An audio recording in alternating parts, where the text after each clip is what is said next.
Nous vivons une véritable pandémie. Le mot vient du grec pan, qui veut dire tous, et démi, qui indique le peuple.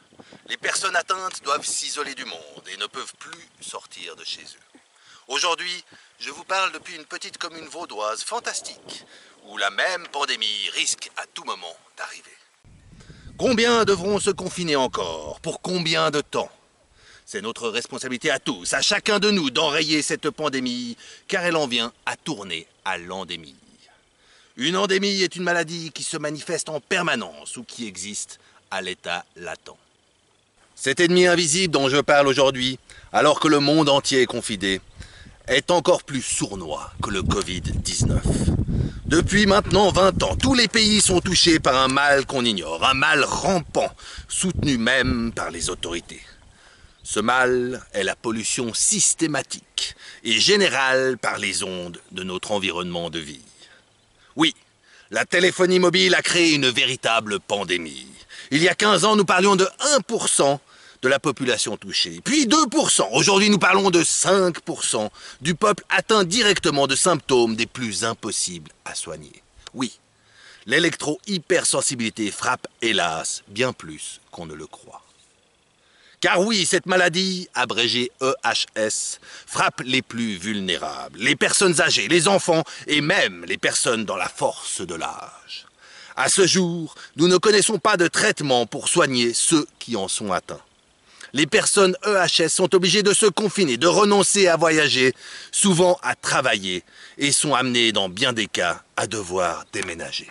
Ce confinement que nous vivons aujourd'hui à cause d'un virus invisible, un pourcentage important de la population le vit depuis des années.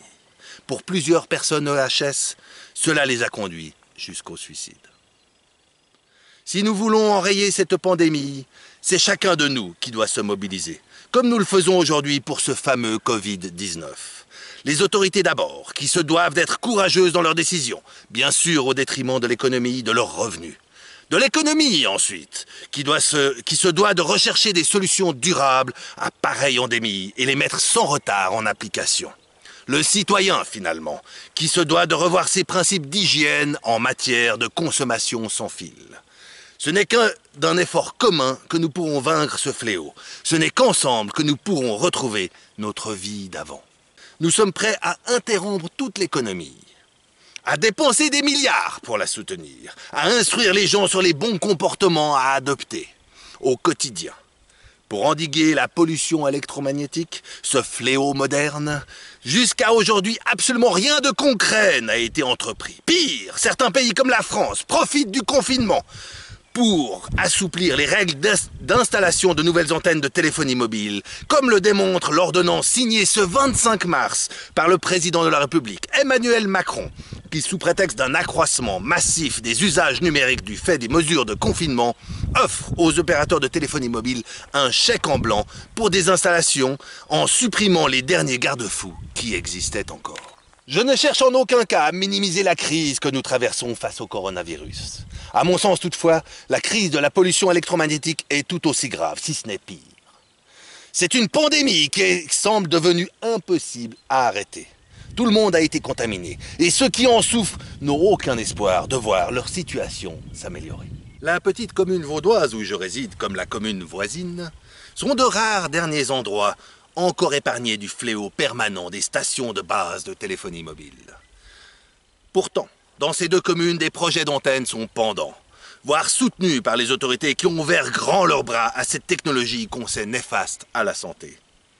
Interpellé l'année passée, le Conseil d'État vaudois lui-même ne voit pas de nécessité d'y créer des zones sans antennes, sur un ton des plus irresponsables. Les autorités communales, sans vision et sous des prétextes barbares d'un engagement limité par leur propre incompétence et d'un cadre légal les dépassant, se lavent les mains d'un tel déploiement. Peut-être que la crise que nous traversons aura au moins le mérite de remettre la santé au centre de nos préoccupations politiques, légales et citoyennes. Peut-être que la crise que nous traversons aura au moins le mérite de nous permettre de repenser aux valeurs de la société dans laquelle nous vivons. Peut-être que la crise que nous traversons nous permettra au moins de comprendre, comme le dit si bien le préambule de notre Constitution, que la force de la communauté se mesure au bien-être du plus faible de ses membres. C'est notre responsabilité à tous, à chacun de nous, d'enrayer cette pandémie qui est devenue la pensée unique. La toute-puissante économie, soutenue sournoisement par une science corrompue par des premiers de classe qui veulent imposer leur dictat. Profitons de cette crise pour revoir notre rapport à la vie, à notre entourage, à notre communication, qui ne doit pas nécessairement passer par le tout sans fil. Comme nous devons aujourd'hui nous sensibiliser à se laver les mains, à porter un masque, nous pouvons nous sensibiliser à raccorder nos outils de communication au réseau filaire, à éteindre nos Wi-Fi et à brancher nos portables au réseau fixe autant que possible. À défaut, à l'instar du coronavirus, ce seront bientôt des mesures drastiques qu'il faudra employer. Le canton de Genève a déjà voté à une large majorité un moratoire sur la 5G. Maintenant, c'est un pays tout entier, la Slovénie, qui renonce à cette nouvelle technologie. Saluons ces pionniers, ces femmes et hommes politiques courageux qui ont compris enfin l'urgence d'agir.